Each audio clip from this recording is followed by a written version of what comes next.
যুবক বন্ধুরা আমার গভীর মনোযোগ, এই মহরমের 8 তারিখে মুসলমান যখন বন্দী হয়েছে, হুসাইন রাদিয়াল্লাহু তাআলা খবর পাইল গো। এই খবর শুনিয়া মুসলমান ডাক দিলেন আব্দুল ওহাবের মা ডাক দিয়ে বলে, আব্দুল ওহাব রে, ও আব্দুল ওহাব, আমি তোমার মা তোমাকে ডাকছি। আব্দুল ওহাব চলে আসছে, ডাক দে বলে, মাম্মাজি আপনি আমাকে ডাকছেন? আব্দুল ওহাব কয়, মা গো, দরজায় দাঁড়ায় সালাম দে, আসসালামু আলাইকুম আম্মি জান, আসসালামু আলাইকুম আম্মি জান। আব্দুল ওহাব ভিতর থেকে বাইরে থেকে সালাম দেয় মাকে, ভিতর থেকে আওয়াজ আসে, ওয়ালাইকুম আসসালাম আম্মি জান, আপনি আমাকে ডাকছেন? বলে, বাবারে তোকে আমি ডাকছি, তুই কি শুনতে পাইছিস নি? ওরে নবীর কলিজার টুকরা রে হাসান, ওরে হুসাইন রাদিয়াল্লাহু তাআলা কুফানগরে এজেন্ট বাইনের কাছে বন্দী হয়ে গেছে রে।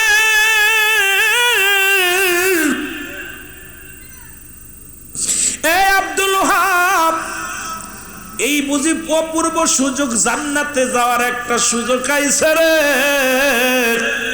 খুব খেয়াল করবেন।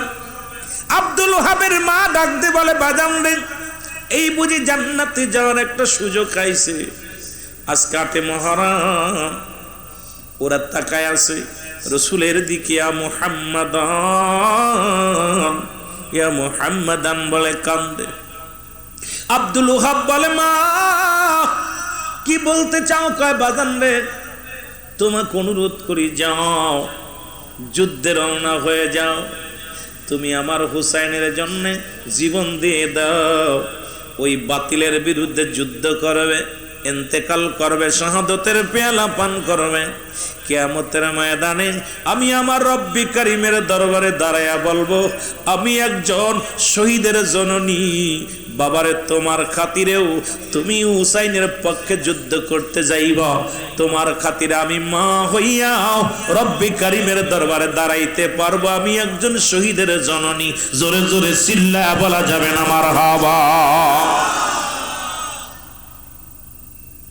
আব্দুল ওহাব আজকের ঘটনা, 8 তারিখের ঘটনা কেন, আপনার 1 থেকে 10 তারিখে যে ঘটনাগুলো ঘটলো, 10 দিনের ঘটনাগুলো আমাদের আগে বোঝার দরকার। আব্দুল ওহাব কয়, মা আমি বিয়ে করছি মাত্র 17 দিন। কয়দিন? 17 দিন বিবাহ করেছি। বলে, বাবারে, বিবি বাচ্চার সন্তান, মা বাবার মায়া ছেড়ে দাও, তুমি কি জান্নাত পেতে চাও? আব্দুল ওহাব বলে, মা হ্যাঁ জান্নাত পেতে চাই।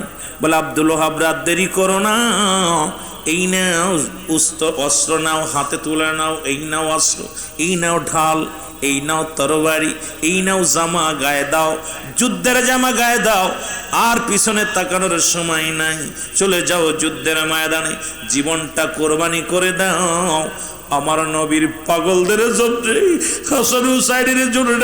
আমার নবীজি হুসাইনের প্রেমে কেঁদে গেছে, হাসানের প্রেমে কেঁদে গেছে। আজ নবীর আহলে বায়াতদেরকে যদি একটা পশমের ক্ষতি হয়, কিয়ামতের ময়দানে কি জবাব দিবে? আব্দুল ওহাব জলদি যাও, জলদি যাও, কুফানগরে চলে যাও।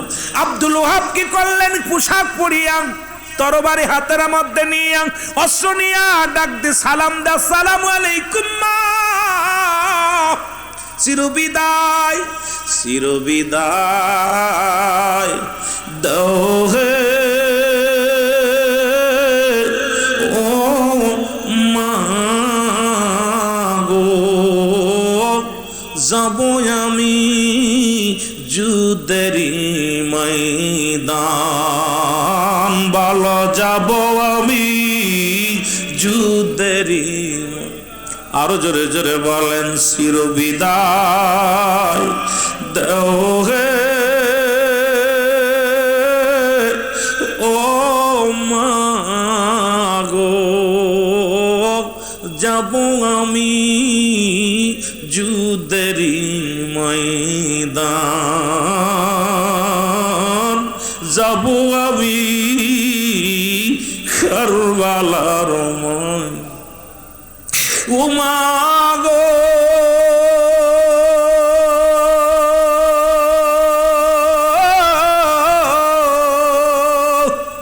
দুষ্ট এজিদ রাখছে ধরে হুসাইনকে বন্দি করে জীবন দিব নবীর জানের জান ও মা গো যাব আমি কারবালার ময়দান বলেন যাব আমি চোখের পানি ছেড়ে কাঁদবেন হাসান হুসাইনের মহব্বতে যার চক্ষু দিয়ে আজকে হাসির আলোচনা না আজকে জিয়াদি আলোচনা না এই মহরমের মাস শুধু চোখের পানির মাস এই মাসে যার চক্ষু দিয়া মাছের চোখের মতো একটু পানি গড়ায় পড়বে রাসূলুল্লাহ তার হাত ধরে জান্নাতে নিবে জোরে বলেন মারহাবা ওরে যাব আমি কারবালার ময়দান বলো যাব আমি কোথায় ওরে দুঃখিনী মা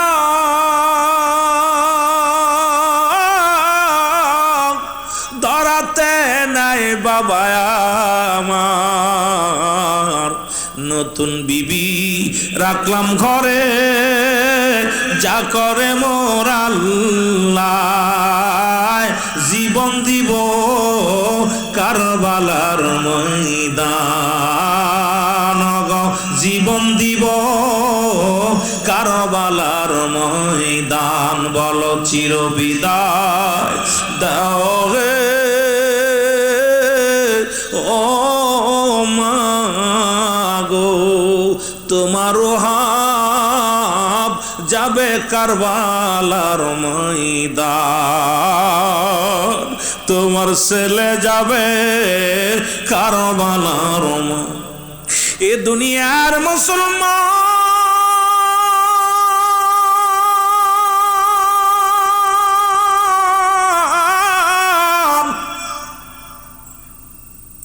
আব্দুল ওয়াহাব ডাক দিয়ে বলে মা জি আমার বিদায় দাও গো পৃথিবীর কোন অস্ত্র দিয়া পৃথিবীর কোন শক্তি আমারে ঠকাইতে পারবে না আমি হুসাইনের প্রেমিক নবীর গোলাম আমি যাব ওই কোথায় আমি যাব কুফা নগরে গোমা তুমি চিরবিদায় দাও হাসি মুখে মা শিয়া মুখের মধ্যে হাতটা বুলাইয়া দিয়ে বলে ডাক দিয়ে বলে আব্দুল ওহাব রে তুই একমাত্র আমার কলিজার টুকরা সন্তান তুই একমাত্র আমার কলিজা আজকে আমার রসুলের আহলে বায়াতের জন্য আমি তোকে কোরবানি করে দিলাম আমি তোকে জীবিত দেখতে চাই না আমি চাই ওই যুদ্ধের ময়দানে যাইয়া আমার হুসাইনকে যদি ফিরিয়ে না আনতে পারো জীবন দিয়া দিবা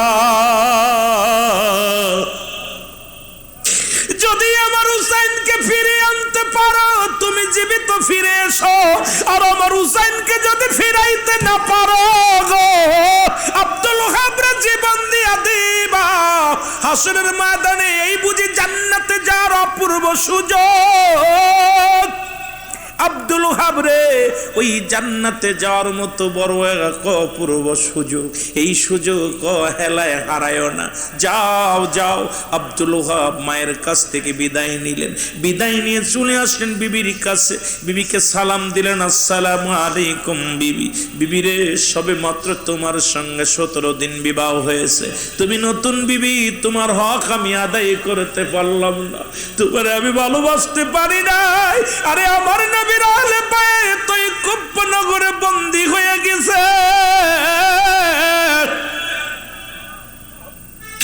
আমার নবীর আশিকেরা কুফা নগরে বন্দী হয়ে আছে চারিদিকে কাফেরেরা বন্দী করে রাখছে আমি আব্দুল ওহাব তোমারে বলতে চাই রে বিবি আমি যাব যুদ্ধের ময়দানে ওই আমার হুসাইনকে ওই হুসাইন বিপদে পড়েছে বিপদ থেকে উদ্ধারের জন্য ওই বিপদের সময় হুসাইনের পাশে যদি না দাঁড়ায় কিয়ামতের ময়দানে রব্বে কারিমের দরবারে আমি কি জবাব দিব রাসূলের আদালতে আমি কি জবাব দিব বিবি রে আমারে বিদায় দাও। বিবি হাসি মুখে বুকের মধ্যে টান দিয়া ডাকতে বলে, স্বামী তুমি আমার বিলে চিন্তা করো না, আমি গর্বিত এমন একজন স্বামী পেয়েছি যিনি হুসাইনের প্রেমে জীবন দেওয়ার জন্য নতুন বিবি রেখে ঘর থেকে বাইরে হয়ে যায়। কিয়ামতের ময়দানে আমিও বলতে পারবো, স্বামী রে, আল্লাহর দরবারে ডাকতে বলবো, আমার আল্লাহ, ও আমার আল্লাহ, আমি একজন হুসাইনের প্রেমিক সৈনিকের বিবি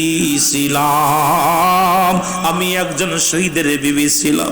স্বামীরে আর দেরি করো না, তোমারও সিলায় আমি জান্নাতে যাব, তোমার ভালোবাসা আমি জান্নাতে যাব। এই হাতছানি দিতেছে জান্নাতের, দেরি করেন না, আমি আপনাকে বিদায় দিয়ে দিলাম। বিবির কাছ থেকে বিদায় নিয়ে হযরত আব্দুল ওহাব ঘোড়ার উপরে উঠিয়া রওনা দিলেন মুসলমান কুফা নগরে। এই মুহররমের 8 তারিখ মুসলমান শুনে নাও। এইবার যখন মুসলমান যায় দেখে রে, আবার যুবক বাবারা, আবার বন্ধুরা, আবার ভাইরা, আমার বন্ধুরা আমার, এই মুহররমের 8 তারিখে আব্দুল ওহাব চলে গেলেন ওই ময়দানে। যাইয়া কাফেরদেরকে ডাক দে বলে, ইয়াজিদের সৈন্যরা তোমরা শোনো, যদি মারতে হয় আমাকে মেরে ফেলো, আমার হুসাইনকে কষ্ট দিও না। আরে আমার হুসাইনকে যদি কষ্ট দাও, সেই কষ্ট হুসাইন পাবে না, আমার নবী পাবে। আমার হুসাইনকে যদি ব্যথা দাও, সেই ব্যথা আমার নবী পাবে। আমি আব্দুল ওহাব বলতেছি, তোমরা যদি মারতে আমাকে মারো, আমাকে কাটো, আমাকে যে শাস্তি দিবা মেনে নিলাম, কিন্তু আমার হুসাইনকে কষ্ট দিও না, আমার হুসাইনকে দুঃখ দিও না। আমার হুসাইন যদি কষ্ট পায়, আমার আল্লাহ কষ্ট পাবে। আমার হুসাইন যদি কষ্ট পায়, আমার নবী কষ্ট পাবে। জোরে জোরে চিল্লায় বলো আল্লাহু আকবার, জোরে জোরে চিল্লায় বলো আল্লাহু আকবার। মহব্বতের সঙ্গে দুরূদ শরীফ পড়েন, আল্লাহুম্মা।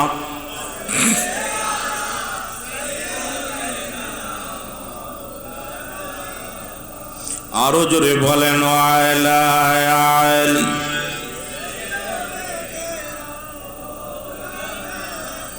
ও তোমরা দেখছো নি একবার, একবার দেখলে মনে হতো দেখিবারে বার। তোমরা দেখছো নি একবার, একবার দেখলে মনে হতো দেখিবারে বার। ওরে হুসাইনের নূর সিহারায় পাগল বিশ্ববাসী, হায় হায় হুসাইনের নূর সিহারায় পাগল বিশ্ববাসী। সে গলাতে কেমনে লাগাই লি সুরের ফাঁসি, সে গলাতে কেমনে দিলি তোরা সুরের ফাঁসি। তোমরা দেখছো নি একবার, একবার দেখলে মনে হতো দেখিবারে বার। বলো, একবার দেখলে মনে হতো। চোখ দুটি তার টানা টানা, ঠোঁটটি ছিল লাল, গুয়সুরি চুল যে ছিল সিহারাটা তার। ওরে দেখলে পারে নবীর কথা, যারে দেখলে পারে নবীর কথা মনে পড়তো বারংবার। ওরে দেখলে পারে নবীর কথা, যারে দেখলে পারে নবীর কথা মনে পড়তো বারে বার। তোমরা দেখছো নি ওরে একবার দেখলে মনে হতো দেখিবারে বার। বলো, একবার দেখ। দোষটা ছিল কি বা তাহার, কালেমা করিবে প্রচার। দোষটা ছিল কি বা তাহার, কালেমা করিবে প্রচার। মুনাফিক মুসলমানে মারিল তাহার, মুনাফিক মুসলমানে মারিল তাহার। একবার দেখলে মনে হতো দেখিবারে বার। বলো, একবার দেখলে মনে হতো। ওরে আকাশের চন্দ্র জন, আকাশের চন্দ্র জন উদয় দুনিয়ায়, আকাশের চন্দ্র জন উদয় দুনিয়ায়।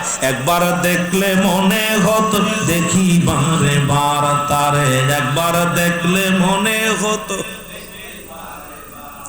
বাবা তার শেরে খোদা আলী, মা জান্নাতের রানী, মারহাবা বলো। বাবা শেরে খোদা আলী, মা জান্নাতের রানী, নানা ছিল সারা জাহানেরই জাহান, নানা ছিল সারা জাহানেরই জান্নাতেরই জাহান। একবার দেখলে মনে হতো দেখি বারে বার, বলো একবার দেখলে মনে হতো। তোমরা দেখছো নি একবার, তোমরা দেখছো নি একবার, একবার দেখলে মনে হতো। এর মনে হতো উদয় হয়েছে, মনে হইতো উদয় হয়েছে পূর্ণিমার চাঁদ, মনে হতো উদয় হয়েছে পূর্ণিমার চাঁদ। একবার দেখলে মনে হতো দেখি বারে বার, বলো একবার দেখ। আহলে বায়াতের প্রেম যায় না অন্তরে, আহলে বায়াতের প্রেম যায় না যায় যার অন্তরে, সে কেমন মুসলমান। আহলে বায়াতের ভালোবাসা নাই যার অন্তরে, সে কেমন মুসলমান। দাড়ি টুপি জুব্বাই আছে সেই তো কাফের শয়তান, হায় হায় দাড়ি টুপি জুব্বাই আছে মুনাফিক শয়তান। একবার দেখলে মনে হতো দেখি বারে বার, বলো একবার দেখলে মনে। তোমরা দেখছো নি একবার, তোমরা দেখছো নি ওগো একবার দেখলে মনে হতো দেখি বারে বার, বলো একবার দেখ। ওরে মনে হতো উদয় হয়েছে, মনে হতো উদয় হয়েছে পূর্ণিমার চাঁদ, হায় হায় মনে হতো উদয় হয়েছে পূর্ণিমার চাঁদ। একবার দেখলে মনে হতো দেখি বারে বার, বলো একবার দেখলে।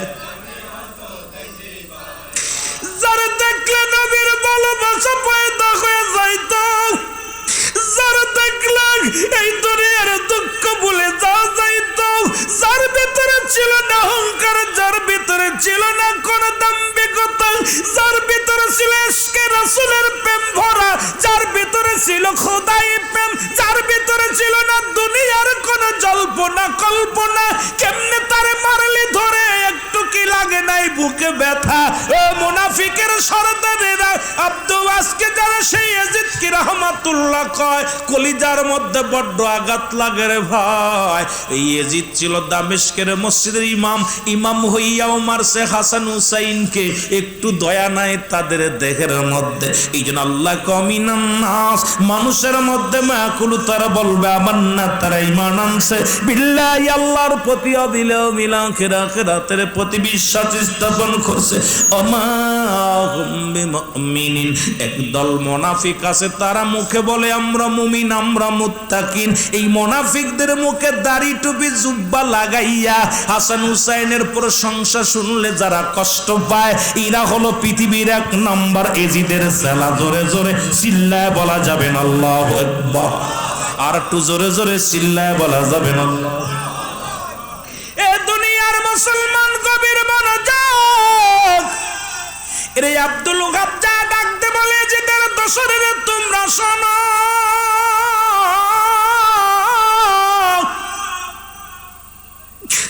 যে হুসাইনের জন্য আকাশ পাগল, যে হুসাইনের জন্য জমিন পাগল, যে হুসাইনের প্রেমে আমার নবী নিজেই ছিল পাগল।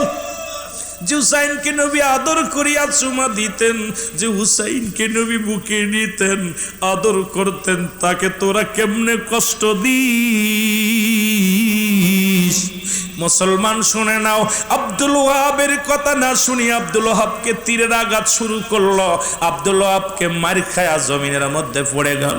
আব্দুল ওহাব 300 কাফের শহীদের 300 কাফের হত্যা করলো। হত্যা করিয়া আব্দুল ওহাব দুনিয়ার মায়া ছেড়ে চির বিদায় হয়ে গেছে। ইন্না লিল্লাহি ওয়া ইন্না ইলাইহি রাজিউন। জোরে জোরে চিল্লায় বলা যাবে না মারহাবা, আর একটু জোরে জোরে চিল্লায় বলা যাবে না আল্লাহু আকবার। এ মুসলমান শুনে নাও, নতুন বিবি রাখিয়া যে ব্যক্তি নবীর প্রেমের আহলে বায়তের জন্য জীবন দিতে পারে, আর এই 10 দিন ব্যাপী সুহাদায়ে কারবালার মাহফিলে এ মুসলমান আজকে আমরা বসতে পারি না, বৃষ্টির অজুহাত দিই, কাজের অজুহাত দিই, যারা বসতে পারলাম না, আমি মনে করি এরাও এখনো নবীর প্রেম অন্তরে ঢুকাইতে পারে নাই, হুসেনের প্রেম ঢুকাইতে পারে নাই, হযরত শেরে খোদা হযরত আলীর প্রেম ঢুকাইতে পারে নাই। এই পাক পাঞ্জাতনের প্রেম যাদের অন্তরে আছে, এরা কি বাড়ি ঘুমাইতে পারে? এদেরকে কেউ ঠেকাইতে পারবে না। পাক পাঞ্জাতনের মাহফিলে পাগলের মতো ছুটে আসবে, যারে ফায়দা না করলে এই দুনিয়ার মধ্যে কিচ্ছু ফায়দা করতেন না।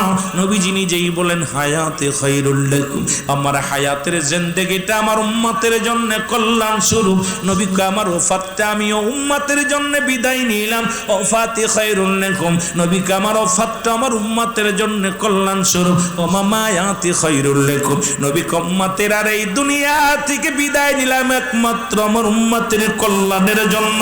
সেই নবীর ভালোবাসা যার অন্তরে নাই, তার ঈমান বলতে কিছু নাই। সেই নবীর প্রেম ভালোবাসা যার অন্তরে যতটুক, তার ঈমান বলতে ততটুক। আজকে নবীর ভালোবাসা চাই কি চাই না? জানতো এই মহরমের আব্দুল ওহাব যায় দেখে বয়ে আছে, এই 8 তারিখে ইন্তেকাল করছে কে জানেন? 8 তারিখে হযরত আসগার আলী, হুসাইনের ছোট ছেলে আসগার আলী। সারা বানু ডাক দেখায়, যুবক, আজকের দিনের ওয়াজ করলে তো আপনাদের রাত শেষ হয়ে যাবে, অন্যদিকে যেতে পারবো না, কারণ 10 দিন ব্যাপী মাহফিল, আপনাদের আবার আগামীকাল জাগতে হবে, বেশিও কষ্ট দিব না। যায় দেখে রে মুসলমান, মুসা আব্দুল ওহাব যায় দেখে রে হযরতে হুসাইন রাদিয়াল্লাহু তাআলার কোলের মধ্যে আলী আসগারের লাশখানা, জিব্বাটা তার বাইর হয়ে গেছে। আমার যুবক বন্ধুরা, কলিজাটা তার বাইর হয়ে গেছে। এই রক্ত মাখা দেহ লইয়া সাহারা বানুর ঘরের দরজা, তাবুত দরজায় দাঁড়ায় কান্দে। মুসলমান শুনে নেন, ওনার আলোচনা আগেই তো ওনার শাহাদতের পেয়ালা পান করায়া দিলাম, খালি শুধু বুঝতে যদি দেরি হয়ে যায়, এই জন্য তার শাহাদতের পেয়ালা পান করায়া দিলাম। এরে মুসলমান, এই যখন তারা ডাকতে বলে, সারা বানুরা, সারা বানু দেখো,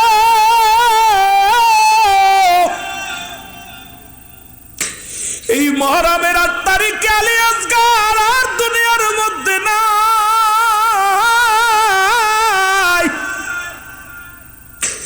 আলী আসগারের দেহ খানা হাতের মধ্যে নিয়ে হুসাইন ডাকতে বলে, ইয়া মুহাম্মাদ, ইয়া মুহাম্মাদান নাজি, ও আমার নাজি, আজকে আমার কলিজার টুকরা আলী আসগার দুনিয়ার মধ্যে নাই। ওই বাতিলদের তীরের আঘাত আসিয়া বুকের মধ্যে লাগছে, এইবার তীরটা যখন টান দিছে, কলিজার সাথে সাথে বাইর হয়ে গেছে, জিব্বাটা তার বাইর হয়ে গেছে। এক সন্তান মায়ের বাবার লাশ, সন্তানের লাশ বাবার কাঁধে কত ভারী। আপনারা যারা সন্তানের লাশ কাঁধে নিছেন, এই দুনিয়ার মধ্যে যারা বাবা মায়ের সন্তান কাঁধে নিছেন, ওই সন্তানের জিগাইবেন, সন্তান বলবে, বাইরে আগে বুঝি নাই আমার আব্বার লাশটা এত ভারী, মায়ের লাশটা এত ভারী।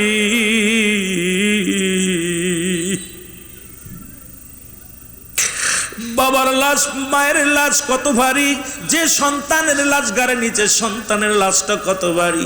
আলী আসগার, মুসলমান শুনে নাও, আলী আসগারের লাশ হযরত হুসাইনের ঘাড়ে, হুসাইনের লাশ, মুসলমান হুসাইন রাদিয়াল্লাহু তাআলা চিৎকার দিয়ে বলে, ও সারা বানু রে, আরে আমি জীবনেও আমি আমার সন্তানের লাশ কাঁধে নিয়ে চিৎকার মেরে বলি না, নাজি, আমার যদি জীবনের সবাই চলে যায়, আমার জীবন যদি চলে যায়, তবু যেন বাতিলের কাছে মাথা নত না করি। জোরে জোরে চিল্লায় বলা যাবে না মারহাবা। এই মহরমের 8 তারিখ শোকের একদম শোক নেমে আসলো। আসগার আলী বিদায়। আসগারের কান্না দেইখা, মায়ের কান্না দেইখা আলী আকবর বড় ভাই, হুসাইনের বড় ছেলে আলী আকবর তাবুর ভিতর থেকে বাইর হয়ে এসে ডাক দেখায়, মা তুমি কাঁদছো কেন? কয়, বাবা রে কাঁদছি দেখছস, কার লাশ আমার হাতে? কয় মা কার? কয় দেখ তোমার ছোট ভাই আলী আসগার, আর জীবনে তোমার ভাই কয়ে ডাকতো না, আর কোনোদিন আমাকে মা বলে ডাকবো না, তোমার বাবারে বাবা কয়ে ডাকবো না। আলী আকবরের দিক আলী আকবর আলী আসগারের দিক তাকায় দেখে জিব্বাটা বাইর হয়ে গেছে, একদম জিব্বাটা বাইর হয়ে আছে এবং কলিজাটা বাইর হয়ে গেছে। একটা চিৎকার দিয়ে বলে মা, ভাইয়ের রক্ত শুয়ে শপথ করছে, ইয়া রাসূলুল্লাহ, আপনাকে সাক্ষী রাখলাম, আমার মা বাবার কসম, ভাইয়ের কসম, এই বাতিলের সঙ্গে আমি একাই আলী আকবর যুদ্ধ করব। আলী আকবর ওই 8 তারিখে যুদ্ধের ময়দানে চলে গেল। 8 তারিখের মহরমের 8 তারিখ আলী আকবর কিছু সংখ্যক সৈন্যের সঙ্গে মোকাবেলা করলো। 9 তারিখে ফুলদমে আলী আকবর যুদ্ধ শুরু করে দিল। যুদ্ধ করে আলী আকবর চির বিদায় হয়ে গেছে, এই দুনিয়া থেকে মায়ের বাদন ছেড়ে চলে গেছে, শুধু রাসূলুল্লাহর ভালোবাসা অন্তরের মধ্যে নিয়ে। জোরে বলেন মারহাবা। চির বিদায় দাও হে ও ভাই রে, ডাকিতেছে নবীজি আমার, গো ডাকিতেছে নবীজি আমার। আলী আকবর চিৎকার মেরে বলতেছে, আমার সাথে সাথে বলেন না, চির বিদায় দাও হে ওজরের ভাই রে, ডাকিতেছে নবীজি আমার, গো ডাকিতেছে নবীজি। ও ভাই রে, ছোট হইয়া আগে বিদায় গেলে তুমি জান্নাতে, আমি আসিতেছি তোমার পাশে, ও ভাই রে, ডাকিতেছে নবীজি আমার, বল ডাকিতেছে রাসূল আমার। চির বিদায় দাও হে ও বাবা হুসাইন রে, যাব আমি কারবালার ময়দান, যাব আমি কারবালা। নাই যে দয়া নাই যে মায়া,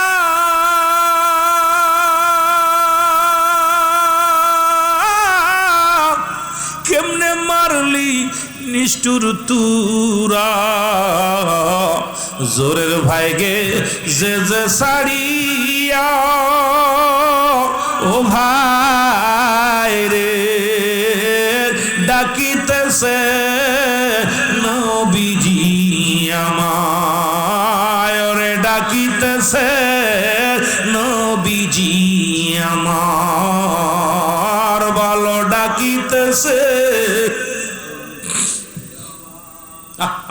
রাসূলের ভালোবাসায় আসগার আকবর আলী বলতেছে, ভাই তুই আমার আগে চলে গেলি, আমারও ডাকছে রাসূলুল্লাহ, তুই রাসূলের প্রেমে পয়রা জীবন দিয়া দিলি, আমিও আসতেছি।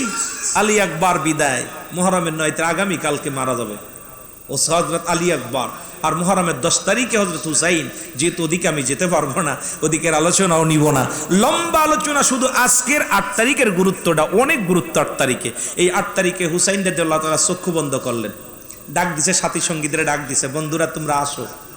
আসছে সবাই, আসার পর এই মুহররমের 8 তারিখে হুসাইন বলতেছে, আপনাদেরকে অনুরোধ করি আপনারা যার যার মতো পালায়া যান, চলে যান, যার যার মতো চলে যান, কারণ এখানে আমার সন্তান দুনিয়া থেকে বিদায় হয়ে গেছে, আমারে সাহায্যের জন্যে আপনার ওহাব, আব্দুল ওহাব এসেছিল, তাকেও হত্যা করেছে। কারণ এই অনেকেই আসছিল, তারা বিদায় হয়ে গেছে। আপনারা আমার সফর সঙ্গী, আপনারা জীবন দিয়ে দেবেন, এইটা আমি মানতে পারতেছি না। আমি আমার রসুলের সত্য তরিকার দাওয়াত নিয়ে আসছি। যদি মরতে হয় আমি একা মরব, বাঁচতে হলে আমি একা লড়াই করে বাঁচবো, তোমরা যাও। সবাই বলে হুসাইন এটা হয় না, আমরা তোমার থুয়ে থাকতে পারি না। হুসাইন কয় তাহলে একটা কাজ করি, আমাকে দেখলে যেহেতু তোমাদের মায়া লাগে, আমি একটা কাজ করি, আমি চক্ষু দুইটা বন্ধ করি, এই ফাঁকে তোমরা সবাই আমার সামনে থেকে সরে যাবা, আমার চোখে চোখ বলি, তোমরা যেহেতু যাইতে পারো না, যাইতে পারবা না। আমি হুসাইন চোখ বন্ধ করলাম। হুসাইন রাদিয়াল্লাহু তাআলা চক্ষু বন্ধ করলেন, 2 ঘন্টা চক্ষু বন্ধ করে রাখছে, ফুল 2 ঘন্টা তাবুর মধ্যে চক্ষু দুইটা বন্ধ করে রাখছে। চোখ দুইটা খুলে দেখে একটা সাথী সঙ্গ সরে নাই। হুসাইন বলে তোমরা যাওনি কেন? আমি 2টা ঘন্টা চক্ষু বন্ধ করেছিলাম। সাথী সঙ্গীরা বলে হুসাইন তুমি কেমনে ভাবলা তোমার থুয়ে আমরা চলে যাই? যদি মরতে হয় মরে যাবো, বাঁচতে হলে বাঁচবো, কারণ আমার নবীর সঙ্গে তুমি জান্নাতে যাবা। আমাদের তো শখ দুনিয়ার ভোগ বিলাসের জন্য আল্লাহ আমারে পাঠাই নাই, আমাদের পাঠাই যে আমার রসুলের ভালোবাসার জন্য।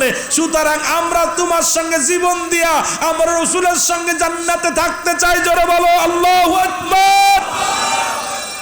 একটা সঙ্গেও পলাই নাই।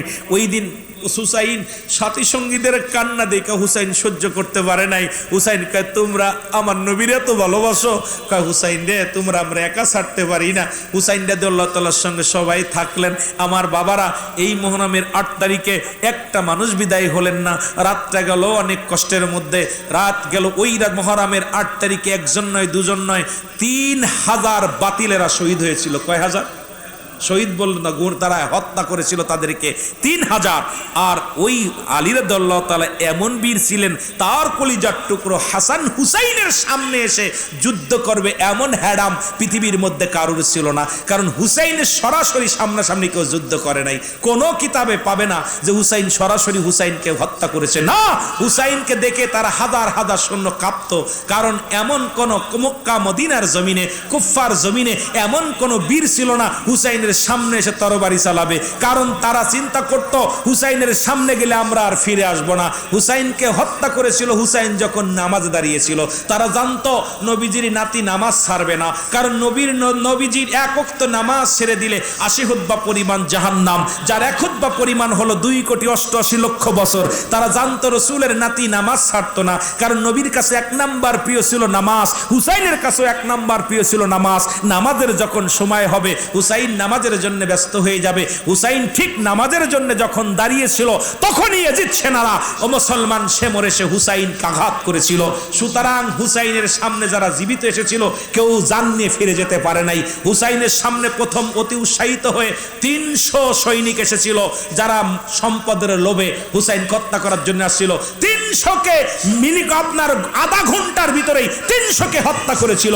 300টার কাল্লা কেটে জমিনের মধ্যে ফেলে দিয়েছিল। হুসাইনের তরবারিটা ছিল শেরে খুদা হযরত আলীর তরবারি। হুসাইনের মাথার পাগড়ি ছিল রাসূল আকরাম সাল্লাল্লাহু আলাইহি সাল্লামের পাগড়ি মুবারক। হুসাইন রাদিয়াল্লাহু তাআলা বাম হাতের বল্লভ ছিল হযরতে মুসলমান আলী, আমার বাবারা আমার, হযরতে আমির হামজার বল্লভখানি। মাথার মধ্যে ছিল রসুলের পাগড়ি, ডান হাতে ছিল বাবার তরবারি, ডান হাতে ছিল আমির হামজার বল্লভখানি। পৃথিবীর এমন শক্তি নাই যার সামনে দাঁড়ানোর মতো এমন কোন পালোয়ান ছিল না। সেই পালোয়ানকে মেরেছে মুনাফিকরা যখন সলাতে দাঁড়িয়েছে। আজকে বাংলাদেশেও এক সম্প্রদায়ের লোগো, আপনার কিছু সংখ্যক লোক, মুনাফিক সংখ্যালঘু মানুষ আমাদেরকে বলে পাকিস্তানে যে নামাজ পড়তে, আমাদেরকে বলে এদের ছেড়ে দাও, একটা নতুন আমাদেরকে কি দাও, প্রদেশ দাও। এই মুনাফিকরা ভুলে গেছে মুসলমান হলো সিংহর জাতি। মুসলমানের এই লেজ দিয়া, সিংহর লেজ দিয়া যদি কান চুলকাতে যাও চিরতরে কতল হয়ে যাওয়া, বাঁচার মতো পথ নাই। মুসলমান যখন গজরে উঠবে আর সুন্নি জনতা যখন জেগে উঠবে, পালানোর জায়গা পাবি না কেউ। জোরে বলেন ঠিক কিনা? আর একটু জোরে বলেন ঠিক কিনা? সুতরাং আপনাদের চিন্তা, আমি আশ্চর্য হয়ে যাই। এগুলো কথা আমরা তো সুন্নি যারা আমরা প্রতিবাদ করি না, কারণ আমরা আমার রসুলের আদর্শ ধারণ করি বুকে, আমরা আমার রসুলের ভালোবাসা ওলি আল্লাহদের ভালোবাসা বুকে ধারণ করি। আমরা হাঙ্গামা পছন্দ করি না, মারামারি পছন্দ করি না, হট্টগোল পছন্দ করি না, বোমাবাজি পছন্দ করি না। আমরা চাই ভালোবেসে বুকে নিতে। এখানেও যদি তোমরা আঘাত করতে চাও, এই সুন্নি বসে থাকবে না। আমাদের দুইটা শক্তি, একটা শক্তি আমার আল্লাহ, দ্বিতীয় শক্তি মুহাম্মাদুর রাসূলুল্লাহ সাল্লাল্লাহু আলাইহি ওয়াসাল্লাম। হুসাইনি সৈনিক যখন ময়দানে নামবে, পালানোর পথ পাবে না। জোরে বলেন ঠিক কিনা? ঠিক কিনা? একবারের কথা আমার মনে পড়ে গেল হঠাৎ করে। শেরে খোদা হযরত আলী এমন বীর ছিলেন। কাকেরা ইনি কে? পাঞ্জাতনের একজন। কে তিনি? হযরত আলী হযরত ফাতেমার স্বামী, হাসান হুসাইনের আব্বাজান, আমার নবীর জামাতা, ইসলামের চতুর্থ খলিফা। কত পাওয়ার! সুবহানাল্লাহ বলেন না? আর একটু জোরে বলেন না? আমার বাবা, আরব প্রান্তরে সব যুদ্ধ শুরু হয়ে গেল। মুসলমানেরা সবাই বলা বলি করলো, কাফেররা, যে নবীজির চতুর্থ খলিফা শেরে খোদা হযরত আলী এ এমন পালোয়ান, এর সামনে যে কেউ ফিরে আসতে পারে না। কথা বুঝেননি? ফিরে আসতে পারে না। রসুলের তো মারবি, রসুলের জামাই ছোট্টার অবস্থা খুব ভয়ঙ্কর। সুবহানাল্লাহ বলেন না? আস্তে কইবেন না জোরে কইবেন? রসুলের জামাই, রসুলের সাহাবীর এক একটা সিংহ, যে সিংহগুলো, তাদের সঙ্গে যুদ্ধ করা সম্ভব না। তা ওই এলাকার একজন পণ্ডিত, ওই এলাকার একজন বিশাল ক্ষমতাশীল একজন মস্তান ব্যাগ গোত্রের লিডার, নেতা, উনি যখন শুনতে পাইল মুসলমানদের ভিতরে এক বিশাল সিংহ পুরুষ আসছে, যার নাম শেরে খোদা হযরত আলী, তার সঙ্গে নাকি কেউ লড়াই করে পারে না, তার সঙ্গে কেউ জিহাদ করে পারে না, একে যদি মারতে না পারি মুহাম্মদকে চিরতরে বিদায় করা সম্ভব না। কথা বুঝেননি? এই চিন্তা ভাবনা করে লোকজনে বলে, তোমরা যে মুহাম্মাদের সঙ্গে লড়াই করবা, ওনার কাছে একটা ছোট্ট ছেলে আছে, নাম তার হযরত আলী। এই যুবকের লগে এই মহল্লার মধ্যে এই হাজার হাজার মানুষ যে কিছু করতে পারত না। এই যুবক খুব শিয়ানা যুবক। কথা বুঝেননি? খুব পালোয়ান। তো উনি মাতবার কি করলেন, ওই মহল্লার মাতবার মুনাফিক কাফের, উনি একটা দাওয়াত দিলেন, পুরো মক্কা মদিনার জমিনে সবাইকে দাওয়াত দিলেন যে আমি কুস্তির আয়োজন করলেন। তোমরা শোনো, যে ব্যক্তি কুস্তি ধরে জয়লাভ করবে তাকে উপযুক্ত পুরস্কার দিব, আমার সুন্দরী মেয়ে তার লগে বিয়া দিব। নাউজুবিল্লাহ বলেন না? একটু জোরে বলেন না? উনি ডাকতে বলেন, এই জমিনের মধ্যে যদি শেরে খোদা হযরত আলী রাদিয়াল্লাহু তাআলা, যেহেতু আজকে মুহররমের মাস, ওই 8 তারিখ থেকে আলোচনা করে আমার অন্য আলোচনায় যেতে হবে। অনেক লম্বা আলোচনা, কর্তৃপক্ষ আলোচনা দিয়েছে কয়েকটা, তার দিকে আগাইতে হবে। আমার বাজানেরা, এই দুনিয়ার মধ্যে পাক পাঞ্জাতনের একজন, তিনি হলো শেরে খোদা হযরত আলী রাদিয়াল্লাহু তাআলা আনহু। উনি কি করলেন, ওনার সঙ্গে পারবে এমন কোন লোক নাই। এই খবর শুনিয়া এলাকার যত কুস্তিগির ছিল সবাই চলে আসলেন, এসে কুস্তি শুরু হয়ে গেল। বললেন, এর সঙ্গ ধরো, ওর সঙ্গ ধরো। সবাইকে পরাজয় করে অত্র জমিনের মধ্যে একজন ব্যক্তি জয়লাভ করলেন, যার নাম হলো ফাত্তাহ মুসলমান। আল্লাহু আকবার। এই ফাত্তাহ পালোয়ান, উনি অত্র এলাকার মধ্যে তখন 1 নম্বর কুস্তিগিরি হয়ে গেলেন। কমান্ডার সাহেব বললেন, ফাত্তারে, তুমি ক্লান্ত হয়ে গেছ, এই মক্কা মদিনার জমিনে যত কুস্তিগিরি ছিল সবাইকে তুমি পরাজয় করেছ, তোমার গায়ে বল কমে গেছে, রক্ত ঝরেছে, কষ্ট করেছ। আমার রাজ্যে থাকো, কিছুদিন ভালো মন্দ খাবে, সুন্দর সুন্দর খাবার খাবে, তোমার বল হবে, তারপরে আমি তোমার পুরস্কার দিব। আর পুরস্কারের মধ্যে আমি কথা দিছি রে, তোমার আমার মেয়ের সঙ্গে তোমার বিবাহ দিব, এই রাজ্য তোমার লিখে দিব। ফাত্তা তো অনেক আনন্দে ভালো মন্দ ফলমূল খায় একদম বিশাল শক্তিশালী হলো। একজন মুসলমান, শুনে নাও, এবার জমিদার সাহেব ডাক দে বলে, ফাত্তারে শোনো, আমি আমার রাজ্য দেখার জন্য তোমাকে খাওয়াই নাই, এই ফলমূল খাওয়াই নাই, তোমার আমি ভালো মতো চিকিৎসা করি নাই। শুনে রাখো, মক্কা মদিনার জমিনে নাকি এক বিশাল কুস্তিগির রয়েছে, যিনি মুসলমানদের বড় নেতা, মুসলমানদের মতো মুসলমানদের মধ্যে বিশাল একজন নেতা, যার সামনে যাইয়া যুদ্ধ করার মতো হেডাম কারণ নাই মক্কা মদিনায়। যারে দেখলে মানুষ থরথর করে কাঁপে, যার নাম শুনলে মানুষ থরথর করে কেঁপে গা দিয়ে ঘাম ঝরে। ফাত্তারে, আমি শুধু তোমাকে বলতে চাই, সেই পালোয়ানের নাম শুনে নাও। তার নাম হলো হযরতে শেরে খুদ হযরত আলী রাদিয়াল্লাহু তাআলা আনহু। তাকে যদি তুমি পরাজয় করতে পারো, কথা দিলাম রে, আমার সুন্দরী নারী, সুন্দরী মেয়ে তোমার সঙ্গে বিবাহ দেয়া দিব, এমনকি আমার রাজ্য তোমারে লিখে দিব। তোমার কাছে একটা মাত্র দাবি, আমি চাই মুসলমানদের পরাজয়, কারণ মুসলমানরা বিজয় যখন হয়ে যায় আমার কষ্ট হয়, কষ্ট লাগে। সুতরাং ওই আদিকাল থেকে শুরু করে মুসলমানরা বিজয় হোক, মুসলমানরা নেতৃত্ব দিক, মুসলমানরা স্লোগান দিক, অমুসলিমেরা কখনো চায় না।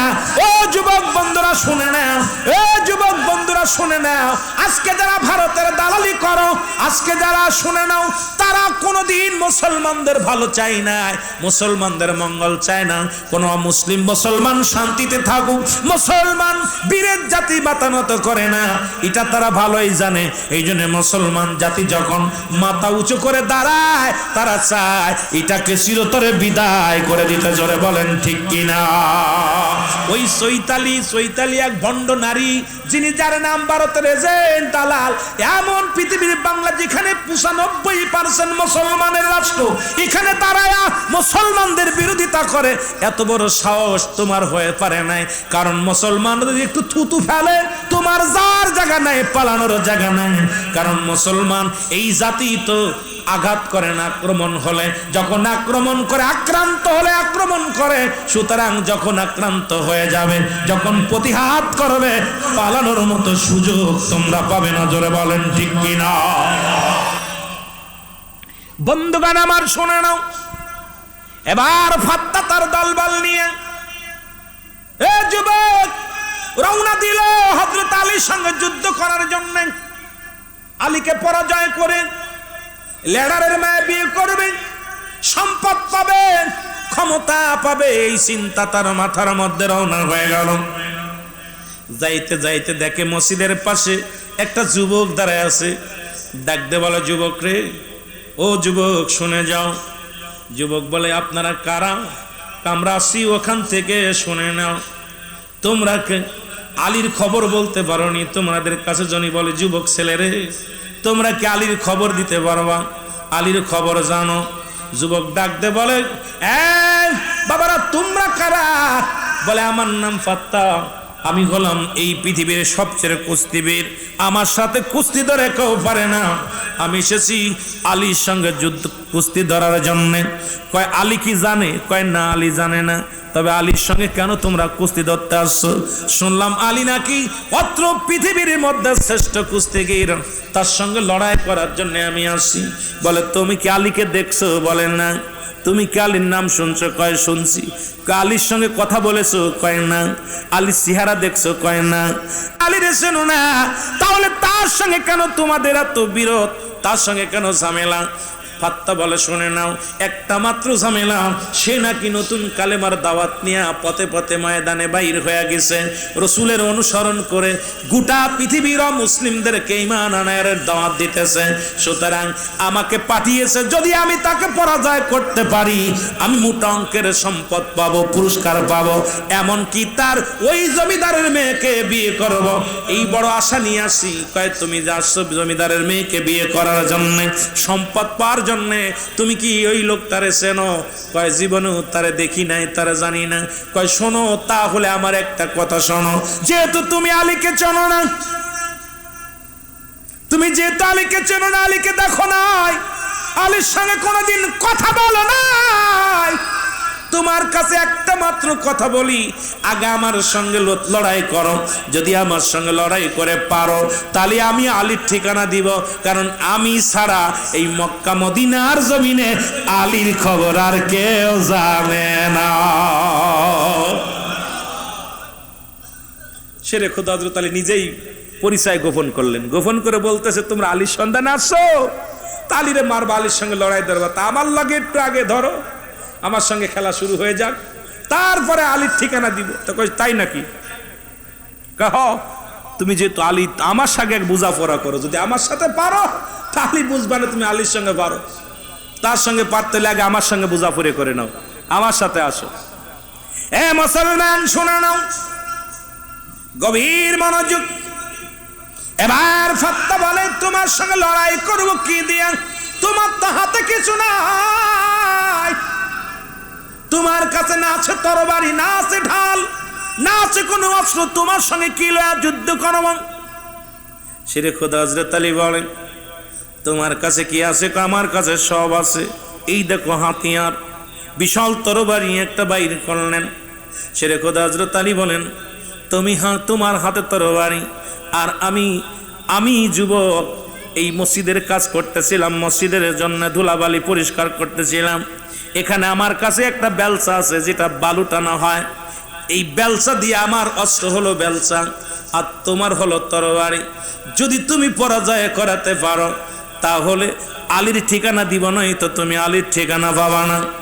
ফাত্তা বলে এ বেটা যুবক, তোমার আমার এই তরবারি দেখে কি তোমার ভয় লাগে না? এক কবে তোমার গরদান নিয়ে নিব। তোমার ওই বেলচা দিয়ে আমার সঙ্গে হট্টগোল করতে চাও বলে? তুমি এত বাড়াবাড়ি করো না রে ফাত্তা, তুমি এত বড় নেতা, বোঝাপড়া হোক কে কারে ধরে কে কারে মারে। যখন শুরু হয়ে গেল যুবক প্রথম এক আঘাতে এত জোরে একটা আঘাত মারলেন, প্রথম আঘাত করলেন ফাত্তা শেরে খোদা হযরত আলীর হাতে, শেরে খোদা হযরত আলী ধরে ফেললেন। দ্বিতীয় যখন আঘাত মারছে বাম হাত দিয়ে ধরলেন, প্রতিহত করলেন। তৃতীয় বললেন ফাত্তা ফাত্তা প্রস্তুতি হও, তুমি দুইটা মেরেছো, এবার প্রস্তুতি হও, 3 নাম্বার আমি মারব। এবার যখন শেরে খোদা হযরত আলী এ মুসলমান বেলচা দিয়ে একটা আঘাত করেছে, ফাত্তার তরবারি ভেঙ্গে 2 টুকরা হয়ে গেছে, ফাত্তাও জমিনের মধ্যে ঘুরে পড়ে গেছে। জোরে জোরে চিল্লায়া বলা যাবেন আল্লাহু আকবার। ফাত্তা ফালোয়ান থরথর করে কাঁপে আর কয় যুবক এ কি দেখাইলা তুমি? আমি মক্কা মদিনার এই মরু প্রান্তরে আমার মতো বীর আর কেউ নাই। তুমি আমার তরবারি এক আঘাতে ভেঙে ফেললে, আমাকে জমিনের মধ্যে শোয়া দিলা। কয়বার তুমি?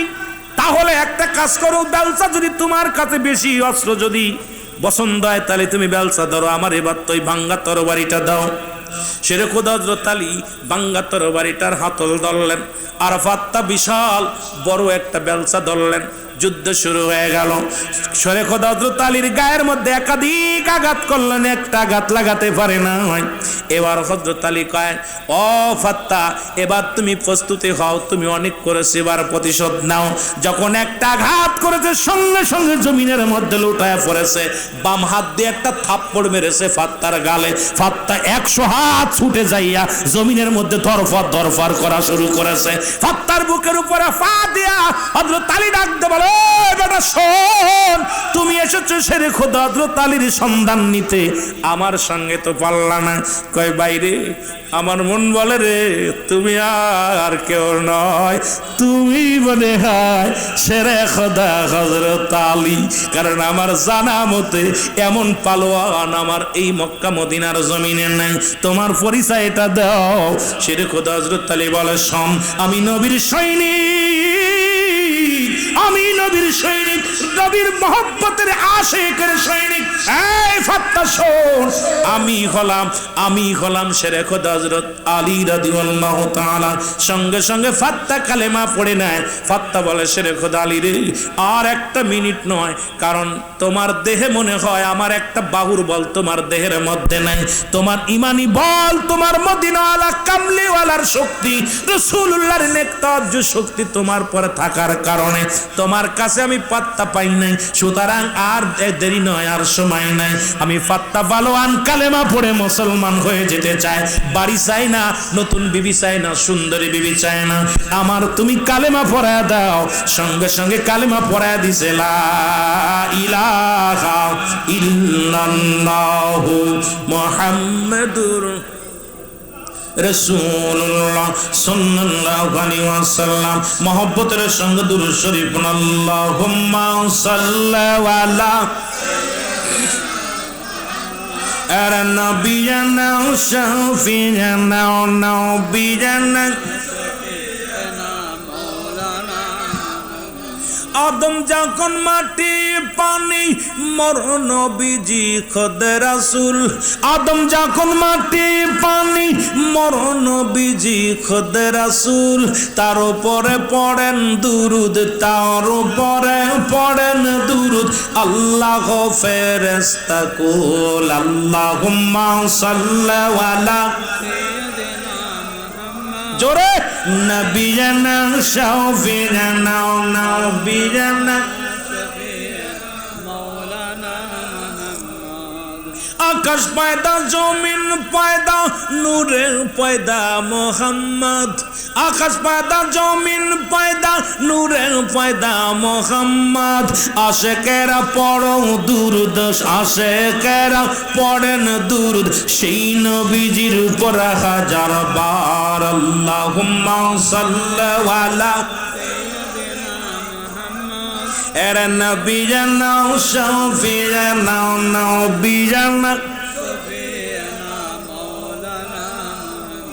তিসাটি কাল কাঁদলেন নবী সকলি উম্মতের লাগি তিসাটি কাল কাঁদলেন নবী সকলি উম্মতের লাগি এখনো কাঁদেন নবী এখনো কাঁদেন নবী শুইয়া সোনার মদিনায় আল্লাহুম্মা সাল্লি আলা এরে নবিয়ানা শাফিয়ানা নবিয়ানা আল্লাহুম্মা সাল্লি আলা সাইয়্যিদিনা নবিয়ানা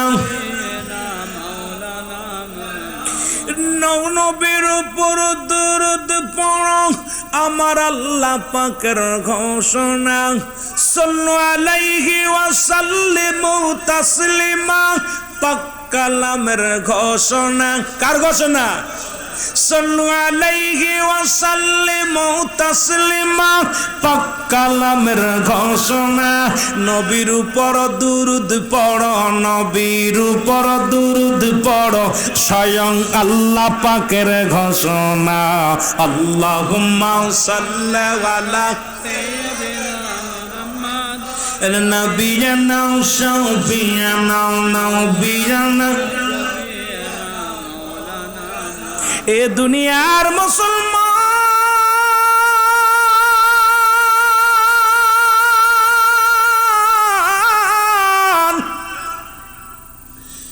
হযরত আলী মসজিদের কিনারে দাঁড়াইয়া দাঁড়াইয়া দাঁড়াইয়া দাঁড়াইয়া নবীর প্রেমের দুরূদ পড়ে নবীর প্রেমের গান গায় এই দৃশ্য দেখতেই লাগলেন আবু জেহেলে কি দেখলেন জোরে বলেন কি আবু জেহেলে শেরে খোদা হযরত আলী ওই জায়গা মসজিদের পাশে দাঁড়ায় আছে যেমন আপনাদের মসজিদের যান শেরে খোদা হযরত আলী নিজেই পরিষ্কার করতেন ময়লাগুলো পরিষ্কার করতেন মুসলমান ওযুখানা পরিষ্কার করতেন গো মুসলমান এই জায়গা যাইয়া মসজিদের ময়লাগুলো ঝাড়ু দিতেন মসজিদটাকে অত্যন্ত মহব্বত করতেন এইটা দেখতেছিলেন কে দেখে মুসলমান আবু জেহেলের নজরে পড়ে গেল এমন সময় আবু জেহেলের কাছে এক ভিক্ষুক আসিয়া খুব খেয়াল করবেন সাহাবীদের জীবনী নিয়ে আলোচনা হচ্ছে মুসলমান শুনে নাও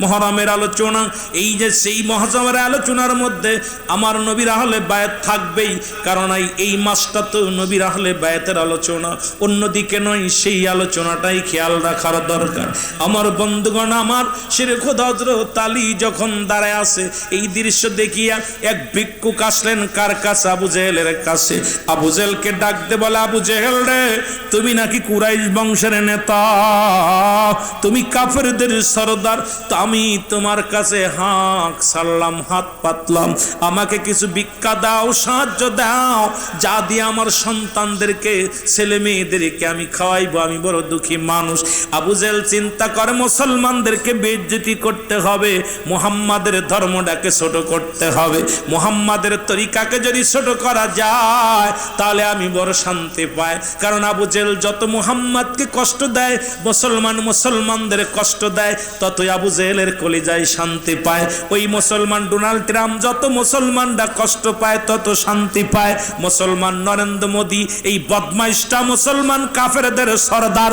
এই মোদি যখন মুসলমান কষ্ট পায়, মুসলমানের মসজিদগুলো ভাঙ্গে, ও কষ্ট পায় না, আনন্দ পায়। আমার বাবারা, আমার ভারতের মসজিদগুলো গুড়িয়ে দেয়। মোদি সরকার বসে বসে আনন্দ উৎসব করে। আবার আর একটা বড় শয়তান, ইবলিস শয়তান বাবা, ওই না আর এক শয়তান হইছে অন্য রাজ্যের মুখ্যমন্ত্রী। এই বদমাইশটা হলো কাফেরদের আর এক সরদার পৃথিবীর মধ্যে। শুনে নাও, যতই সরদারগিরি করো, আমার রসুলের কথা শুনে নাও। আমার নবীজি বলছে কিয়ামতের আগে কাশ্মীর মুসলমানদের দখলে আসবে। নবীজির আর একটা কথা শুনলে চট্টগ্রামের মানুষ খুশি হয়ে যাবেন। নবীজি বলছে আমার ওফাতের পরে কিয়ামতের আগে একদল আশিক বাইর হবে গো। ওই পূর্বাঞ্চল থেকে তাদের জবানে থাকবে নারায়ে রিসালাত ইয়া রাসূলুল্লাহ, নারায়ে তাকবীর আল্লাহু আকবার। এই ধ্বনি দিতে দিতে আমি নবীর রওজা পর্যন্ত আসবে। কিয়ামতের আগে একদল আশিক বাইর হবে। আমি গুনাহগার, আমি রুহুল আমিন সিদ্দিকের এই ছোট জ্ঞান দ্বারা যেটুক বুঝলাম, বাংলাদেশের পরে আর কোনো মুসলিম কান্ট্রি নাই। সুতরাং পূর্ব দেশ বলতে বাংলাদেশটাই বুঝায়। এই বাংলাদেশ থেকে আর বাংলাদেশের পূর্বাঞ্চলের মানুষ হলো চট্টগ্রামের মানুষ, খাগড়াছড়ির মানুষ। এই চট্টগ্রাম থেকেই আশিকে রাসূল কাফেলা করে বাইর হবে। আমার মন বলে বাংলাদেশের পরে আর কোন পূর্ব দেশে মুসলিম কান্ট্রি নাই। এই জন্য চট্টগ্রামের মানুষ নবী প্রেমিক বেশি, চট্টগ্রামের মানুষ নবীর জুলুসে দলে দলে যায় বেশি। গোটা বিশ্ববাসী দেখে বাংলার জমিনে চট্টগ্রাম নবীর প্রেমে আশিক বেশি। ও মুসলমান শুনে নাও, আমার এই ক্ষুদ্র জ্ঞান দ্বারা, আমার বিবেক দ্বারা আমার মন বলে ওই কাতারের লোক হবে চট্টগ্রাম থেকে। সেই কাফেলা শুরু হবে নারায়ে রিসালাত স্লোগান দিয়া, নারায়ে তাকবীর স্লোগান দিয়া। এই চট্টগ্রাম থেকে কাফেলা করে মদিনার দিকে রওনা দিবে। জোরে জোরে চিল্লায় বলেন না মারহাবা।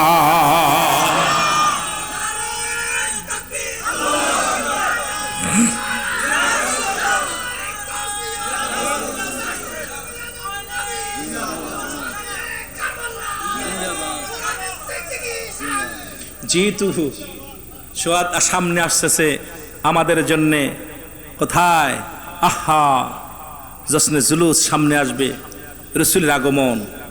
এইটা বাংলাদেশের মধ্যে চট্টগ্রামের মানুষ যে জুলুস করে, এটা পৃথিবীর মধ্যে এত বড় জুলুস আর কেউ করে না। বাংলাদেশের আর সৌদি আরবের পরেই পূর্ব দেশে একটা দেশ মুসলিম কান্ট্রি, সেটাই হলো বাংলাদেশ। এরপরে পূর্ব দেশে আর কোনো মুসলিম কান্ট্রি নাই। সুতরাং আমার ক্ষুদ্র জ্ঞান দ্বারা, বিবেক দ্বারা বলে চট্টগ্রামের মানুষ আশিকে রাসূল। এই জন্য চট্টগ্রামের মানুষ নবীর জন্য পাগল। নবীর জন্য পাগল কেন? এই কাফেলায় জন্য আল্লাহ আমাদের সবাইকে শরীক করে। আমিন বলেন আরো জোরে, আরো জোরে। শুভ সংবাদ দিয়ে গেলাম চট্টগ্রামবাসীরে। এই কপাল কজনের আছে? এই কপাল কজনের আছে আপনারা জানেন? চট্টগ্রাম শহরটা একাধিক খণ্ড হয়ে আছে। এই শহরটা ভূমিকম্প মানে ভিতরটা ফাইটার হয়েছে কয়েকটা খণ্ড। একাধিক যত বৈজ্ঞানিক আছে তারা বলছে যে কোনো মুহূর্তে সাগর হয়ে যাবে। কিন্তু এই জমিনের মধ্যে অসংখ্য আল্লাহর ওলিদের আগমনে, এই অসংখ্য আউলাদের রাসূলদের আগমনে এই জমিনের কোনো ক্ষতি হবে না। কারণ আউলাদের রাসূলের পাক কদম মুবারক চট্টগ্রামের জমিনে পড়েছে। জোরে বলেন ঠিক কিনা, আরো জোরে বলেন ঠিক কিনা। এটা বোঝার শক্তি এখন এই পাগলদের হয় নাই। এই জন্যে এই জ্ঞান অর্জন করতে লাগলে তাসাউফপন্থী হতে হবে। তাসাউফের জ্ঞান যখন অর্জন করবেন, তখন আপনার ভিতর, আপনার বিবেক, আপনার মন, আপনার অন্তর বলে দিবে এই ওলিয়াল্লাহদের শান, নবীদের শান, সাহাবীদের শান। তাছাড়া আপনি বুঝতে পারবেন না। আমার বাবারা, চট্টগ্রামের মানুষগুলো খুব দামি মানুষ। এই মানুষগুলো অনেক দামি মানুষ। আমরা যারা বুঝি, আমার ওই পূর্ব আমার অঞ্চলে যাবেন, উত্তরবঙ্গে যাবেন, সুন্নি কারো এটা বোঝেই না বাবা, কারা বোঝেই না। আমারই তো নিজের সওয়াব সারা বোঝে না। সুতরাং যদি বুঝতে হয়, নবীর আশিকদের দেখতে হয়, চট্টগ্রামে আইও। জোরে বলেন ঠিক কিনা, আরো জোরে বলেন ঠিক কিনা। আল্লাহ কবুল করে, জোরে বলেন আমি। আবার এই চট্টগ্রামে আবার আবু জেহেলের খালাতো ভাইরাও আছে। জোরে বলেন ঠিক কিনা, আছে না? দাড়ি টুপি জুব্বা পাগড়ি আছে, নবীর শান শুনলে কষ্ট পায়, এই খালাতো ভাইরাও আছে। জোরে বলেন ঠিক কিনা। যেখানে আবু জেহেল সেখানে রাসূল, রাসূলের আশিকও আছে, নবীর খালাতো ভাইরা, ওই আবু জেহেলের খালাতো ভাইরাও আছে। কথা বলেন ঠিক কিনা। আবু বকরের লোকও আছে, আবার আপনার কাল লেজিদের লোকও আছে। জোরে বলেন ঠিক কিনা, ঠিক কিনা। এই জন্য বাবা সব আছে, আলো আছে, অন্ধকারও আছে, শেষ নেই। এর ভিতর থেকে আমরা আশিক রসুল হইয়া রসুলের প্রেমের মালা গলায় নিয়ে মরতে চাই। জোরে বলেন ঠিক কিনা, আরো জোরে বলেন ঠিক কিনা। মোহাম্মদ দুরূদ শরীফ, আল্লাহুম্মা সাল্লি আলা সাইয়্যিদিনা নবীনা শাফিনা নবীনা। উড়ে যাও রে রাতের হাওয়া, যাও রে উড়ে মদিনায়, উড়ে যাও রে রাতের হাওয়া, যাও রে উড়ে মদিনায়। এ গোলামের সালাম খানি, এই গোলামের সালাম খানি পৌঁছাই দিও রওয়া যায়। আল্লাহুম্মা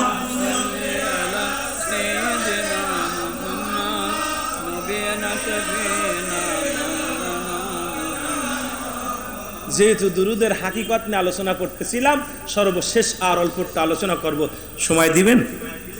কষ্ট হচ্ছে? কষ্ট হচ্ছে? আগামী দিন আসবে চট্টগ্রামে আরেক বাঘের বাচ্চা, যিনি সিংহপুরুষ আওলাদে রসুলের একদম আশেক, একদম এমন একজন আশেক আসবে, আমার বড় ভাই শ্রদ্ধেয় হাসান আজারি ভাই, উনি আসবে আগামীকাল। আমার বাবারা অনেক প্রোগ্রাম একসাথে করে থাকি, সুতরাং উনি আগামীকাল আসবে।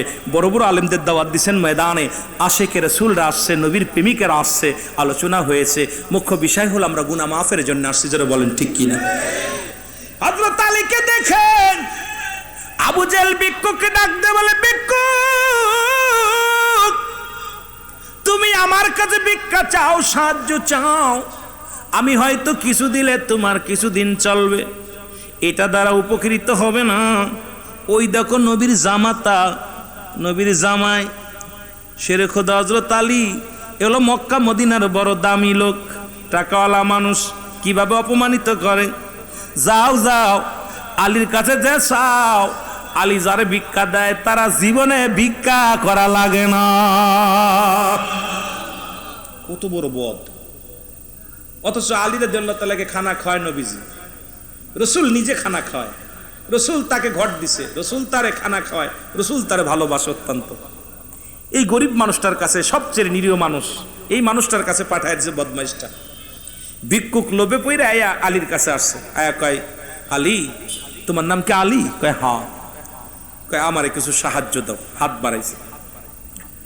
আলী বলে লোকটারে, পথিক তুমি আমার কাছে ভিক্ষা চাইতে আইলাম? বলে হুজুর মনে কিছু করবেন না, আমি তো আপনারে চিনি না, আপনার নামও জানি না, আপনি নাকি রসুলের জামাই, আপনার নাম নাকি শেরে খোদা হযরত আলী, আপনি নাকি মক্কা মদিনার সব চাইতে দামি মানুষ, পৃথিবীর মধ্যে সব চাইতে বড় বড় লোক, ধনী মানুষ, এই জন্য আপনার কাছে আইছি। কয় কে বলছে বাবা? বলে আপনার কথা বলছে, ওই দেখেন ওই লোকটা বলছে। হযরত আলী তাকায় দেখে রে বদমাইশ আবু জেহেল মিটমিট করে হাসে, দূর থেকে শুধু হাসে। হাসি দেখে চিন্তা করে, আল্লাহ এখন যদি আমি লোকটারে ফিরে দিই, তাহলে আবু জেহেল বলবে ওই লোকটা তো ভাববে মুসলমানরা কিপটে মানুষ, মুসলমানরা দান ধ্যান করে না। আল্লাহ আমি কি দিব? আমার তো দেওয়ার কিছু নাই। এই মসজিদের খেদমতের জন্য ঝাড়ু দিতে আসলাম, মসজিদের জন্য আমি মসজিদের ময়লা আবর্জনা পরিষ্কার করতে আইলাম, মসজিদের ওযুখানা আমি পরিষ্কার করার জন্য আমি আলী আইলাম। সবাই আসার আগে আমার মন চাইল আজকে মসজিদের ঝাড়ু দিব, ঝাড়ু দিয়ে যত ধুলাবালি আছে পরিষ্কার করবো, এই বড় আশা নিয়ে মনের বাসনা নিয়ে আসছি। মুসল্লিরা নামাজ পড়বো, নামাজের জায়গাটা আমি সুন্দরভাবে পরিষ্কার করবো, এই চিন্তা নিয়ে আসলাম। এখন তো আবু জেহেল আমার কাছে পাঠাই দিয়েছে লোকটারে, এখন যদি খালি হাতে ফিরাই দিই ইসলামের কলঙ্ক হবে, আমার নবীর কলঙ্ক হবে। এই কলঙ্ক থেকে কেমনে আমি বাঁচবো? আল্লাহ আমার কাছে তো একমাত্র দুইটা শক্তি, একটা শক্তি হলো আপনি, আর একটা শক্তি আমার নবী রাহমাতাল লিল আলামিন। আল্লাহ গো, পুঁজি তো আমার দুইটা, একটা পুঁজি আল্লাহ তুমি, আর একটা পুঁজি আমার নবী। আমার তার কিচ্ছু নাই, আমি তো অসহায়। এখন এই লোকটা যদি ফিরে যায়, পাঠাইছে কি আবু জেহেল, বদমাইশ, এত বড় বদমাইশ। দূর থেকে আলী রাদিয়াল্লাহু তাআলা চক্ষু দুইটা বন্ধ করে বলে, রব্বে কারীম আমি আমার নবীর পাগল, আমি আমার নবীর দেওয়ানা। আল্লাহ এই ভিক্ষুককে তুমি কি দিয়া সান্ত্বনা দিব, দেওয়ার কিছু নাই। আমার কাছে একটা পুঁজি আছে, সেই পুঁজিটা হলো রাসূলুল্লাহ দুরুদ। সুবহানাল্লাহ বলেন। ও বাতিলেরা শোন, আমার কাছে একমাত্র পুঁজি আছে নবীজির দুরুদ। এই পুঁজি দিয়া সাহায্য করব ভিক্ষুককে। হযরত আলী হাত লাগায় দিলেন, মাটির মধ্যে লাগায় দিয়া এক মুষ্টি বালি নিলেন, বালিটা নিয়ে দুরুদ শরীফ পড়লেন। আল্লাহুম্মা সাল্লি আলা সাইয়্যিদিনা মুহাম্মাদিন ওয়াসিলাতি ইলাইকা আলাইহি ওয়াসাল্লাম। আপনারা যে দুরুদ পারবেন পড়বেন। দুরুদ শরীফ পড়িয়া একবার দুরুদ শরীফ পড়িয়া মাটির মধ্যে একটা ফুল লাগায় দিলেন, দিয়া বলেন ও ভিক্ষুক রে, আয় আয় তুই আসল পাত, হাত পাতবি না, কাপড় পাত। ভিক্ষুক বড় আশা করে রুমাল পাতলেন। এই রুমালির মধ্যে শেরে খুদা হযরত আলী বালিগুলো দিয়া সুন্দর করে বললেন, খবরদার এটা খুলবি না, এটা বাড়ি যায় খুলবি, তবে আবু জেহেলের সামনে দিয়ে যাবি। যদি আবু জেহেল খুলতে বলে খুলে দেখাইবি, বাকি কাউকে দেখাবি না। আমার একটা অনুরোধ, আমার অনুরোধ যদি রাখো তাহলে তোমাকে আমি সম্পদ দিব, না হয় কিচ্ছু দেব না। ভিক্ষুক বলে, আলী রে তুমি যা বলবা আমি তাই মেনে নিলাম। হযরত আলী কয়, যাও তাহলে তুমি রুমালটা সুন্দর করে নিয়ে রওনা হয়ে গেল। এবার আবু জেহেলের সামনে দিয়া ভিক্ষুক যখন যাইতেছিলেন, আবু জেহেল ডাক দেয়, কয় ভিক্ষুক দাঁড়া। ভিক্ষুক দাঁড়ায় গেছে। কয় আবু জেহেল ডাক দেয়, কয় ভিক্ষুক রে, শেরে খুদা হযরত আলী তোরে কিছু দেছেনি? কয় হ দিছে। আবু জেহেল হাসে আর কয়, তারে খাবার দেয় নবী, ঘুম পাড়ায় নবী, কাপড় দেয় নবী, লালন পালন করে নবী। এখন আলী কি দিব? আলী তো দেওয়ার মতো কিছু নাই, একটা কানা করি নাই। আলী আবার কি ভিক্ষা দিছে? কয় এই দেখেন আমারে হাকাজা অনেক দিছে, কম দেয় নাই। আমার রুমালখানা ভরে দিছে রে। এইবার হযরত আলীর কথা শুনিয়া যখন ভিক্ষুকের কথা শুনছে, রুমালখানা ভরে দিছে, আবু জেহেল কয়, ভিক্ষুক রে দেখি আলী কি দিছে, একটু দেখতে চাই। কয় তুমি দেখতে চাইলে? আলী বলছে, একমাত্র তুমি যদি দেখতে চাও তাহলে দেখতে দিব, অন্য কারো দেখতে দিব না। এবার আলী বলার সঙ্গে সঙ্গে মুসলমান শুনে নাও, ভিক্ষুক বলে, তুমি যদি দেখতে চাও তাহলে দেখাই, অন্য কারোর নয়। আবু জেহেল কয়, দেখাও রে ভিক্ষুক, দেখাও। ভিক্ষুক আর দেরি হয় না, কারণ ওর কাছে তো কিছু নাই। তোমার আসলটা মোটা দেখা যায়, রুমালটা মোটা দেখা যায়, এর ভিতরে এমন কি সম্পদ দিছে ভারীও দেখা যায়। কারণ আমি হাতে নিলাম, বড় ভারী ভারী ভাব লাগে রে। আলী কি দিল তোমার, এমন কি বস্তু দিল? যখন হাত থেকে রুমালটা নিয়ে যখন খোলার সঙ্গে সঙ্গে দেখেন ওই রুমালের মধ্যে হীরা মণি মুক্তা স্বর্ণ, এর মধ্যে বালাখানা ভরা রয়েছে। জোরে জোরে চিল্লায় বলেন মারহাবা। আবু জেহেল যেই খুলছে, খুইলা চোখ একদম ছানা ভরা হয়ে গেছে, কাম সারছে। ইরি এত পরিমাণ স্বর্ণ মানুষের ভিক্ষা দেয়, এত পরিমাণ রূপা। আপনি না বলছেন কইয়ে কত দেশে রে? হুজুর আপনি না বললেন আলী যারে দেয় তার আর ভিক্ষা করা লাগে না। আলী একবার যারা দিছে সে তো ধনী হয়ে গেছে, এখন আমারে দিছে, আমি এই দেশ ভিক্ষুক বড় খুশি। কয় ভিক্ষুক দাঁড়া, এসব যা বলছি ভুল, আলীর দেওয়ার মতো কিছু নাই, ঘর নাই, বাড়ি নাই। এই লোকটা কোনো চুরি করছে না, ডাকাতি করছে। হাট, তোকে নিয়ে আজকে মুহাম্মাদের কাছে যাব, মুহাম্মাদের কাছে বিচার দিব। তার জামাতা এত বড় একটা অপরাধ করছে, সেই ব্যক্তি রবি সাহাবী, চতুর্থ সাহাবী, সে রাত্রে ডাকাতি করে, এত মালামাল স্বর্ণ রূপা এইরকম আপনার এই বালাখানা, এ বাবা এ কোথায় পাইল রে?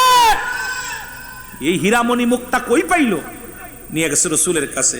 রসুলের কাছে যায় বলে, হুজুর এই মুহাম্মদ সাল্লাল্লাহু আলাইহি ওয়াসাল্লাম। নবী বলে, চাচা কি খবর? কয় আপনার কাছে খবর একটা নিয়ে আইছি। খবরটা হলো, বাতিজা তুমি কি খবর রাখো? কয় কি খবর? কয় তোমার দ্বিতীয় চতুর্থ সাহাবী শেরে খুদা হযরত আলী, তুমি খাওয়াও তাই খায়, তুমি গম পারাইলে গম পারে, তুমি যা দাও তাই, একটা কাপড় কেনার ক্ষমতা নেই।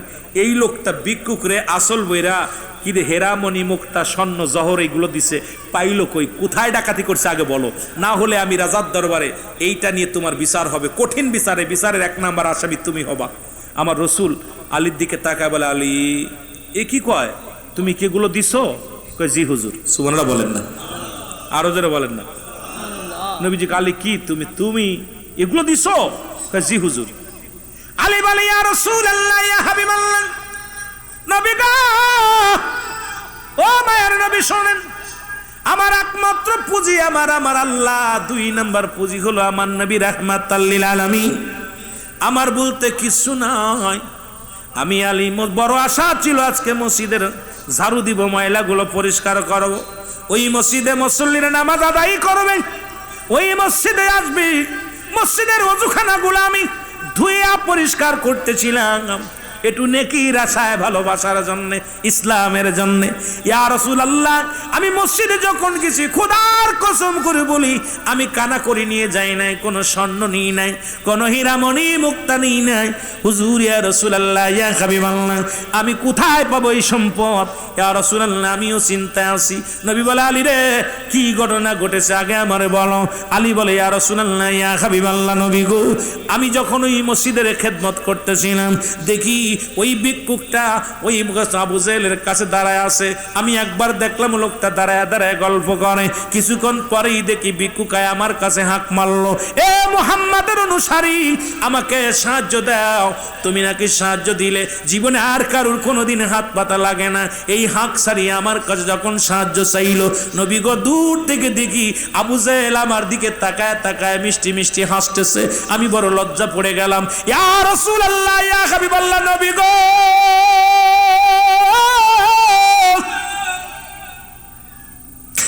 আজকে যদি ওই ভিক্ষুককে আমি খালি হাতে ফিরাই দিই, কলঙ্ক হবে আমার নবীর। যদি ওই ভিক্ষুককে খালি হাতে ফিরাই দিই, কলঙ্ক হবে ইসলামের। ভিক্ষুককে যদি ফিরাই দিই, নবী গো, ওই আবু জেহেল বলবে মুসলমানদের কানা করে দেওয়ার ক্ষমতা নাই, তোমরা মুসলমানদের ধর্ম ছেড়ে দিয়া দেবদেবীর ধর্ম শুরু করে দাও। ইয়া রাসূলুল্লাহ, যখন ওই লোকটা আমার কাছে হাঁক ছাড়ছে, খোদার কসম করে বলি ওই মসজিদের সামনে থেকে এক মুষ্টি মাটি নিয়া, ইয়া রাসূলুল্লাহ, ইয়া হাবিবাল্লাহ, এক মুষ্টি মাটি নিয়ে আমি দুরূদ শরীফ পড়িয়া, একবার আমি দুরূদ শরীফ পড়িয়া, আপনার নামের উপরে দুরূদ শরীফ পড়িয়া একটা ফু মারিয়া মাটিগুলো ওই রুমালের মধ্যে দিছি। বাকি কি হয়েছে আমি জানি না। জিবরিল আমিন আসিয়া হাজির হয়ে গেল, ডাকতে বলে, আসসালামু আলাইকুম ইয়া রাসূলুল্লাহ, ইয়া হাবিবাল্লাহ। শোনেন নবী গো, আপনার দুরূদের হাকিকত আপনি নিজে বুঝে জানেন না, কারণ আপনার দুরূদ পড়লে এত খুশি হয় আমার আল্লাহ। খুশি হইয়া এই দুনিয়ায় স্বর্ণ অলংকার বালাখানা যা কিছু বানাইছে সবই তো আপনাকে ভালোবেসে। জমিন বানাইছে আপনাকে ভালোবেসে, আসমান বানাইছে আপনাকে ভালোবেসে, এই দুনিয়ার মধ্যে হীরামণি মুক্তা যা কিছু আছে সবই আপনার ভালোবাসার নমুনা। নবী গো, আপনার চাইতে কিছু আল্লাহর কাছে দামি না, কারণ আপনার ভালোবাসায় আমার আল্লাহ বড় আশিক, আমার আল্লাহ বড় ভালোবাসে। নবী গো, ও নবী, আপনি কি জানেন না? কারণ তামাম পৃথিবীর কোন কিছুর পরে আমার আল্লাহ আসক্ত নয়, একমাত্র আপনার প্রেমের আসক্ত আমার স্বয়ং আল্লাহ। যখন আপনার দরুদ পড়েছে, ওই বালু কুনাগুলো রব্বুল আলামিন হীরামণি মুক্তা সোনা বানায়া দিয়েছে।